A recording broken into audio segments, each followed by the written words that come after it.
সম্মানিত দর্শক, আসসালামু আলাইকুম। যে যেখানে বসে আজকের এই ভিডিওটি দেখছেন, আপনাদের সকলকে স্বাগত জানাচ্ছি। আমি সমন আজমল বাড়ি। বর্তমান সমসাময়িক বিশ্বের বিভিন্ন বিষয় নিয়ে জিহাদের যে ডাক এসেছে, সেই জিহাদ সম্পর্কে সোনাকান্দার পীর সাহেব হুজুর তার নিজের অবস্থানকে সুস্পষ্ট করেছেন।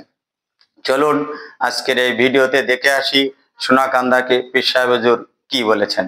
যদি ইমাম মাহদী আলাইহিস সালাম চলে আসেন, আমার মনে হয় বেশি দেরি নেই। পৃথিবীর যে সিচুয়েশন, যে পরিস্থিতি, আল্লাহ রসুলের যে ভবিষ্যৎবাণী, এতে মনে হচ্ছে যে ইনশাআল্লাহ বেশি দেরি হবে না। যদি চলে আসে, ডাক দেয় বিশ্ব মুসলমানদেরকে, আমরা সোনাকান্দা দরবারের বাংলাদেশ তালিমে হিজবুল্লাহর পক্ষ থেকে আমরা আমাদের জীবন দিয়ে, রক্ত দিয়ে সেই মুজাহিদ দলে আমরা শরীক হইতে প্রস্তুত আছি না নাই? যদি কখনো প্রকৃত জিহাদের আমাদের সামনে আসে, তখন আমাদের জীবন দিয়ে, জান দিয়ে, মাল দিয়ে কাফের মুশরিকদের বিরুদ্ধে, ইসলামের শত্রুদের বিরুদ্ধে আমরা জীবন দিয়ে লড়াই করতে, জিহাদ করতে আমরা রাজি আছি কিনা?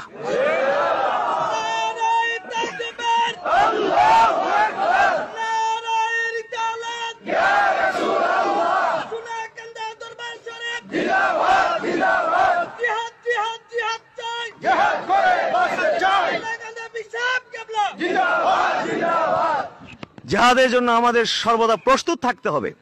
তবে শত্রুর মোকাবেলা করার কামনা করা যাবে না। আল্লাহ রাসূল নিষেধ করেছেন যে শত্রুর সম্মুখীন হওয়াকে তোমরা কখনো কামনা করবে না, তোমরা সবসময় নিরাপত্তা কামনা করবে। বলেন না সুবহানাল্লাহ। তবে যদি যুদ্ধের পরিবেশ কখনো কায়েম হয়ে যায়, আমাদের এই বাংলাদেশের ওপরে যদি কোনো ব্রাহ্মণ্যবাদী শক্তি, কোনো কুফরি শক্তি, ইহুদি শক্তি, খ্রিস্টান শক্তি যদি আমাদের বাংলাদেশের উপরে আক্রমণ করে, আমাদের দেশকে রক্ষা করার জন্য, এ দেশে প্রতিষ্ঠিত যে দিন, আমরা যে দিন ইমান নিয়ে যে বাস করতেছি, এর উপরে যদি আঘাত আসে, কাফের মুশরিক সমস্ত আমাদের বাংলাদেশ শত্রুদের বিরুদ্ধে জীবন দিয়ে, আমাদের রক্ত দিয়ে, জীবন দিয়ে ইনশাআল্লাহ তা মোকাবেলা করব। আমরা রাজি আছি ইনশাআল্লাহ? বলুন সকল আল্লাহুম্মা আমিন। আপনারা জানেন সারা পৃথিবীতে মুসলমানদেরকে হত্যা করা হচ্ছে, সারা পৃথিবীতে। কারণ মুসলমানদের অগ্রগতি এরা সহ্য করতে পারতেছে না। বিশেষ করে পশ্চিমা দুনিয়ায় বন্যার স্রোতের মতো মুসলমান বাড়তেছে। বলেন না সুবহানাল্লাহ। খ্রিস্টান ধর্ম ধ্বংস হয়ে যাচ্ছে, ইহুদি ধর্ম ধ্বংস হয়ে যাচ্ছে। তারা তাদের ধর্মের ব্যাপারে অনীহা। ওইসব এরিয়াগুলো, পশ্চিমা দুনিয়ায় হাজার হাজার লক্ষ লক্ষ গির্জা আছে তাদের, কিন্তু এইগুলোতে উপাসনা করার মতো কোনো খ্রিস্টান পাওয়া যায় না। যুগ যুগ ধরে এদের গির্জাগুলো পড়ে আছে, এদের উপাসনা চলে না। শেষ পর্যন্ত এগুলো এখন বিক্রি করা শুরু করছে। বলেন না সুবহানাল্লাহ। আর মুসলমানেরা এই সমস্ত গির্জাগুলো কিনে সেই জায়গায় মসজিদ নির্মাণ করতেছে।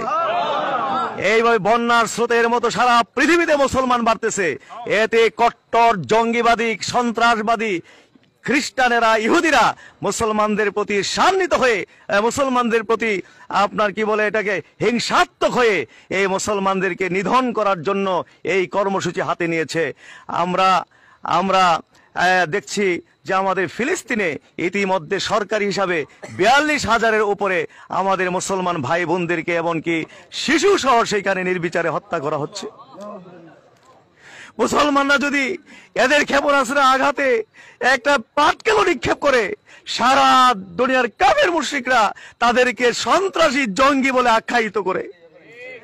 আর সমানে মুসলমান মারতেছে, তারা মানবাধিকারের চিল্লাচিল্লি করে, কিন্তু বরং তারা তো এদের প্রতিবাদ করেই না, বরং সেই ইসরায়েলকে অত্যাধুনিক অস্ত্র দিয়ে আরো সাহায্য করতেছে। আমেরিকা ইতিমধ্যে ইসরায়েলের জাইরন ডোম সহ অত্যাধুনিক যে আকাশ প্রতিরক্ষা ব্যবস্থাপনা ছিল, সেগুলো ইদানিং ব্যর্থ হইতে শুরু করেছে। এতে বোঝা যায় যে আল্লাহর সাহায্য আসতেছে। বলুন আলহামদুলিল্লাহ। দুর্ভাগ্য খবর, সেই আমেরিকা আবার তার চেয়ে আরো অত্যাধুনিক প্রযুক্তি ইসরায়েলকে দিতে তারা সহযোগিতার হাত বাড়াচ্ছে। জোরে বলুন নাউজুবিল্লাহ। তবে এই কথা কাফের মুশরিকদের জানা দরকার। আল্লাহর সাহায্য যখন আসবে, তখন তোমাদের এই সমস্ত ইলেকট্রনিক যন্ত্রপাতি কোনো কাজে আসবে না। তোদের কথা এই সমস্ত অস্ত্র শুনবে না। ইহুদিরা পালাইতে থাকবে, পাথরের চিপায় গিয়ে পালাতে থাকবে, পাথর বলে দিবে আমার পিছনে ইহুদি লুকিয়ে আছে, আসো তাকে হত্যা করো। সেই বিজয়ের অপেক্ষায় আমরা আছি। আমরা অপেক্ষা আছি ইমাম মাহাদির জন্য।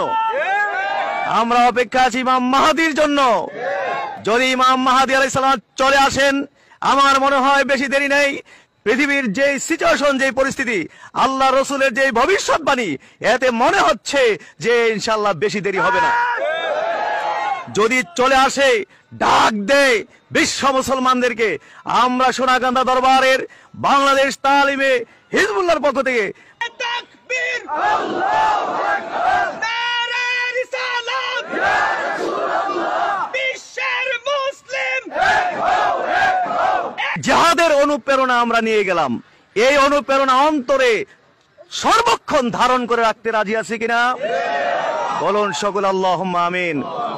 বলুন সকল আল্লাহুম্মা আমিন।